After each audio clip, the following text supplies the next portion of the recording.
of Jamaica. Fittingly, she's the world leader at 100 meters and 200 meters.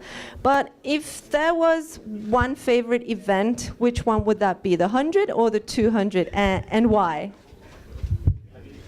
The 200 would be my favorite because I do better at the curve than the straight. And in Jamaica, obviously, needless to say, there have been many, many sprinters who have doubled up, and most recently, Elaine Thompson, who won the double at the Rio Olympic Games. Shelly-Ann Fraser-Price also won the double at the World Championships. Is there an athlete that has inspired you, maybe Elaine or Shelly-Ann or anyone else who has inspired you leading up to this now? Shelly-Ann Fraser. Do you know Shelly-Ann? Have you ever met her? Did she say some words of wisdom? Did she share some words of wisdom with you? Yes, we spoke once. And do you want to say what she said to you? Don't be shy, don't be shy. She was just telling me that I must choose the right school, like the college to go to, and I am a talented girl, and I must not let anyone influence me in the wrong things. Very good pieces of advice. And can you tell us a little bit more about yourself? Where do you come from? Which is your town? How did you come to the sport? Maybe your parents used to be sprinters as well? I'm from the parish of St. Mary, the country of Jamaica. I started track and field at primary school during sports day and coming to the Sajikor meets in Jamaica. There is no other person in my family that does track and field, only me. Well, it's a good place to start with, you know, world leader at 100 and 200. Well, for now, good luck for the championships. Thank you. If I can now move to Christabel. Christabel, you're a hammer thrower, right? Yes. How did you get to do the hammer thrower coming in Kenya? I was just influenced by my coach, who is Mr. Nanjoka. And when did you start with a hammer? Did you ever do anything before the hammer throw? Or? I started in school championship and school level competitions. And did the fact that Julius Yego, you know, he broke out so well in the javelin, and it was such a surprise coming from Kenya, did that inspire you to pick up a throwing event? Yes.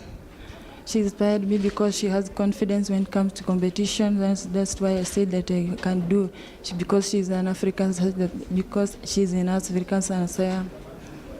How proud are you that the World Under-18 Championships are coming to your country? What can we expect from the crowds? I mean, we've been told that it's going to be fantastic.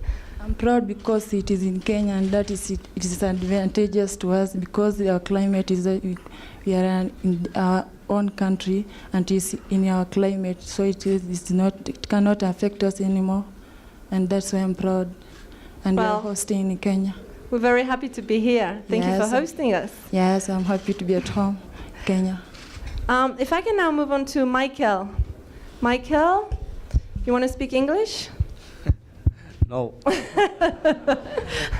Okay, let's try in Spanish then, and I'll translate for you. Michael, tú eres de Cuba, saltador de longitud, obviamente una escuela grandísima. ¿Qué me puedes decir específicamente de cómo llegaste al salto de la longitud? Bueno, empecé desde que tenía 7 años practicando el deporte de atletismo. Empecé en la especialidad de velocidad. So Michael started track and field back when he was 7 years old, and he started as a sprinter. Entré a una escuela de formación atleta donde me captaron en salto, y ahí fue donde empecé mi carrera deportiva en salto de longitud. And obviously he was scouted by the long jump school in Cuban athletics, and that's where he started his career as a long jumper. ¿Y qué te gusta más, la longitud o los 100 metros? Porque también eres muy rápido, ¿no? Bueno, me gusta el salto de longitud porque es el evento donde más resultados tengo y es donde le he dedicado parte de mi carrera deportiva. So ever since he moved into the long jump school, he's concentrating in long jump, even though he's very quick at 100 meter and could have competed here as well. And he's had very good results, and he's very proud of his achievements in the long jump. Obviously, Iván Pedroso, when you think about long jump, ¿tú conoces a Iván Pedroso, que ganó un montón de medallas, 4 bajo techo, 5 en aire libre, la Olimpiada? ¿Quién es tu ídolo en salto de longitud? Bueno, mi ídolo es Iván Pedroso. Yo lo veo a él y me inspiro a ser como él y representar a mi país. Y como mismo él lo hizo, sacó adelante nuestra bandera, yo quiero hacer como él. So obviously Iván Pedroso is one of my idols. I want to be as good as him. I want to jump like him. I want to fly the Cuban flag high as he did, and hopefully I will. Bueno, mucha suerte por la competición. Gracias. And Matías. Matías wants to speak English as well, I think. You want to speak English? No. So it'll be an international press conference here. So Matías is a pole vaulter from France. So Matías, sauteur à la perche, français, c'est une évidence. Est-ce que toi aussi tu as un sautoir de perche dans ton jardin? Comment est-ce que tu es venu au saut à la perche? Non, j'ai pas de sauteur à la perche dans mon jardin. J'ai commencé la perche en regardant des films et des vidéos sur internet. Donc j'ai voulu essayer parce que je trouvais que ça avait l'air bien. Du coup j'ai essayé, puis j'ai tout de suite accroché. Tu avais quel âge? 10 ans, 10-11 ans. So Matías is another product of YouTube. He said he started pole vault because he looked at videos. He thought it was fun. He thought it looked good. So he started pole vaulting. When you were, t'as dit quel âge? 10 ans. 10 years old. And so now he's pole vaulting. Et parmi tes grands favoris, on peut parler de Renaud Lavillenie ou? Oui, yes. Qu'est-ce que c'est que tu aimes dans sa technique? Tout. Sa course d'élan, son renversé, son présenté, un peu tout.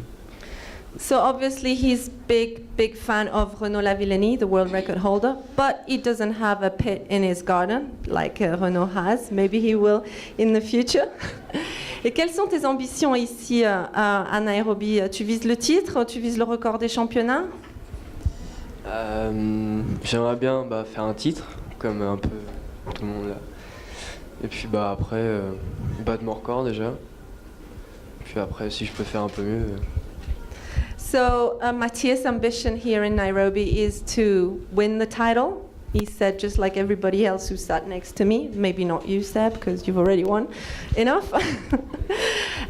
Improve on his personal best, and maybe improve by maybe 10-15 centimeters if he can. Et justement, le record des championnats, c'est Mondo Duplantis qui le détient. Est-ce que tu connais un petit peu son histoire? Il vient de sauter 5,90. Est-ce que tu te vois sauter 6 mètres dans 2-3 ans?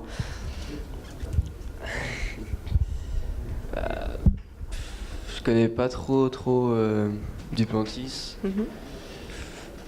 Mais je sais qu'il saute bien. So the championship record, which he's aiming at improving, is held by Mondo Duplantis, who jumped 590 recently, 2 years after winning this title. So I asked him whether he wanted to jump near the heights of 6 meters in a couple of years' time, and he doesn't seem very confident that he can be as good as Mondo, but he will try. He will try. If I can now move on to David. David. You're running here the 400-meter hurdles, correct? Yes. Yes. An event in which Nicholas Bett won the World Championships in Beijing 2 years ago. Is this the new trend in Kenya to do 400-meter hurdles? Yeah, in Kenya has been known for the 3,000 steeplechases, but now we want to add another technical event that is 400 meters hurdles, which our athletes has done well in the World Championships, and this really inspired me to do the same.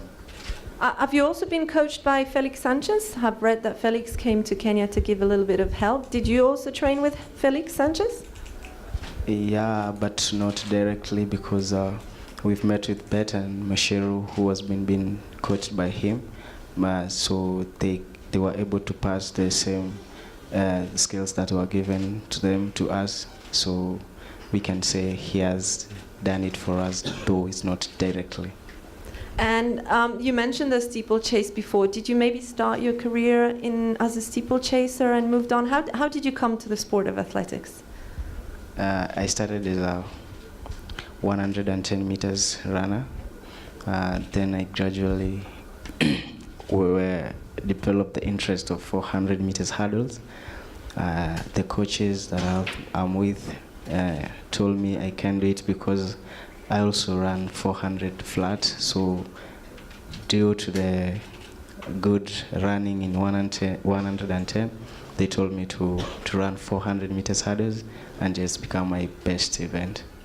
And what are your expectations here in terms of medals individually and also as a team? I mean, Kenya has chances of topping the medal standing. Do you think you're capable as a team to be on the top of that medal stand on Sunday night? Yeah. Individually, I'm much prepared for the race. I'm ready to bring Kenya a medal, and not just a medal, but a gold medal, God willing. And as a team, we are prepared. We are psychologically prepared physically, and our expectation is to retain the title, to remain in our country, because it's a privilege to host, and still more privilege to retain it in our country. Thank you so much, David. Very inspiring words.